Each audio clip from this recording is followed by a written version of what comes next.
Students, आज हम लोग क्लास 9th का एक छोटा सा टॉपिक है लाइन्स एंड एंगल्स, उसके बारे में थोड़ा सा चर्चा करेंगे। लाइन्स एंड एंगल्स रेखाएं एवं कोण, हिंदी में जिन्हें रेखाएं एवं कोण कहा जाता है। जैसे कि मैंने लिखा है रेखाएं, जिसको लाइन्स कहते हैं इंग्लिश में। मैंने इनका डेफिनेशन लिखा कि एक ऐसी लंबाई जिसकी कभी चौड़ाई मापी नहीं जाती है, एक ऐसी लंबाई जिसकी कोई चौड़ाई मापी नहीं जाती है, उसे लाइन कहते हैं।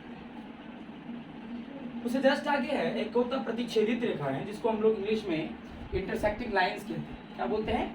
इंटरसेक्टिंग लाइंस कहते हैं। कि जब दो रेखाएं किसी बिंदु पर, जब दो रेखाएं किसी बिंदु पर एक दूसरे को क्रॉस करती है, प्रतिच्छेद करती है, इंटरसेक्ट करते हैं, उन्हीं को हम इंटरसेक्टिंग लाइंस यानी कि प्रतिच्छेदित रेखाएं कहते हैं। एक आता समांतर रेखाएं, जिसको हम लोग पैरेलल लाइंस कहते हैं।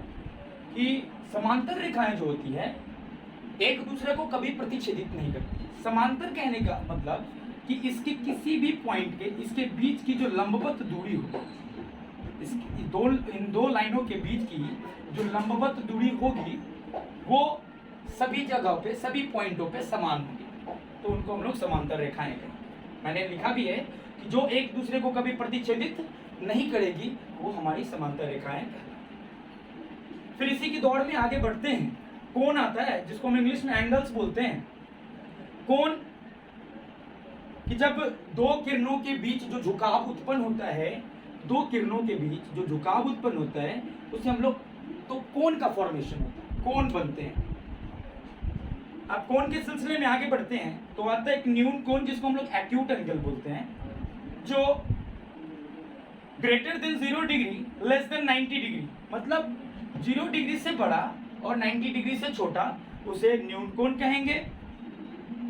दूसरा है हमारा समकोण त्रिभुज, समकोण राइट एंगल। न्यून कोण, समकोण एक राइट एंगल होता है जो 90 डिग्री के बराबर होता है, इज इक्वल टू 90 डिग्री। और तीसरा है हमारा अधिक कोण, जिसको हम लोग ऑब्ट्यूस एंगल बोलते हैं, जो 90 डिग्री से बड़ा होता है और 180 डिग्री से छोटा होता है। इस तरह से मैंने कुछ एंगल्स देखे, अभी भी बहुत सारे एंगल्स देखने हैं, आप इनको नोट करेंगे। फिर इसी पे बेसिस जितना भी क्लास 9 का लाइंस एंड एंगल्स का जितने भी प्रश्न होंगे वो सॉल्व होंगे।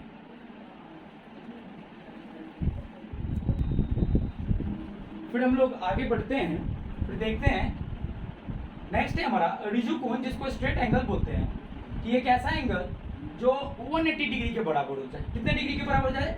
180 डिग्री के बराबर हो जाए, उसे ऋजु कोण कहते हैं। उसके बाद हमारा आता है प्रतिवर्ती कोण, जिसको हम लोग रिफ्लेक्स एंगल बोलते हैं। कि एक रिफ्लेक्स एंगल जो होता है वो 180 डिग्री से बड़ा होता है और 360 डिग्री से छोटा।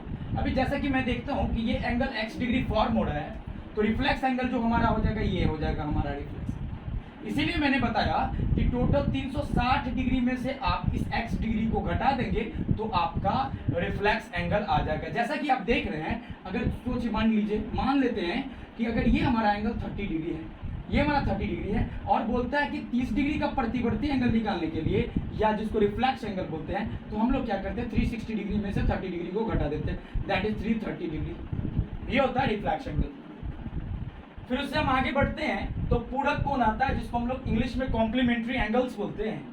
कि जब दो कोणों का माप 90 डिग्री के बराबर हो जाए, जब दो कोणों का माप 90 डिग्री के बराबर हो जाएगा तो वो हमारा पूरक कोण यानी कि कॉम्प्लीमेंट्री एंगल्स कहलाएगा। अब जैसा कि मान लेते हैं अगर ये हमारा x बराबर 30 डिग्री हो जाता है, दोनों मिल करके 90 डिग्री पूरा आता है, ये x हमारा 30 डिग्री है, तो मैंने अभी लिखा कि x प्लस वाई बराबर 90 डिग्री बनाता है। हमारा x अगर 30 डिग्री आ गया तो x 30 डिग्री प्लस y बराबर 90 डिग्री, दैट इज y बराबर व्हाट, 90 डिग्री प्लस में 30 डिग्री उधर चला जाएगा minus 30 degree, that is y is equals to जो हमारा आ जाएगा वो 60 डिग्री आ जाएगा। इसी तरह से y का भी वैल्यू रखेंगे, मतलब कहने का मतलब जब x plus y is equals to 90 degree आ जाए तो वो हमारा पूरक कोण कहलाएगा कि x और y दोनों पूरक कोण है।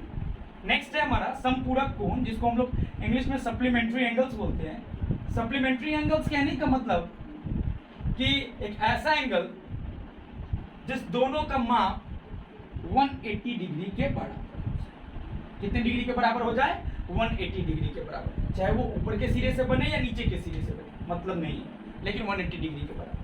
अब सोच लीजिए, मान लेते हैं कि अगर ये हमारा 70 डिग्री हो जाता है, तो मैं इसको फाइंड करने के लिए क्या करूंगा कि अगर 70 degree plus y is equal to 180 degree, that is y equal to 180 minus 70 degree, that is y equal to 110, 110 degree.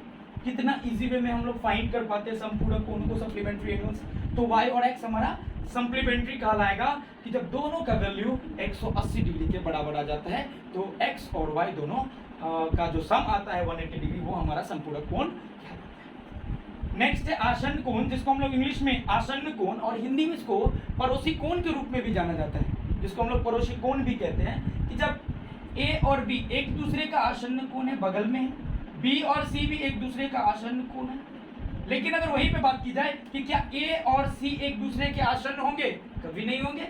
c और a एक दूसरे के आसन्न होंगे, नहीं होंगे। मतलब कहने का मतलब a और b एक दूसरे के आसन्न है, b और c एक दूसरे के आसन्न।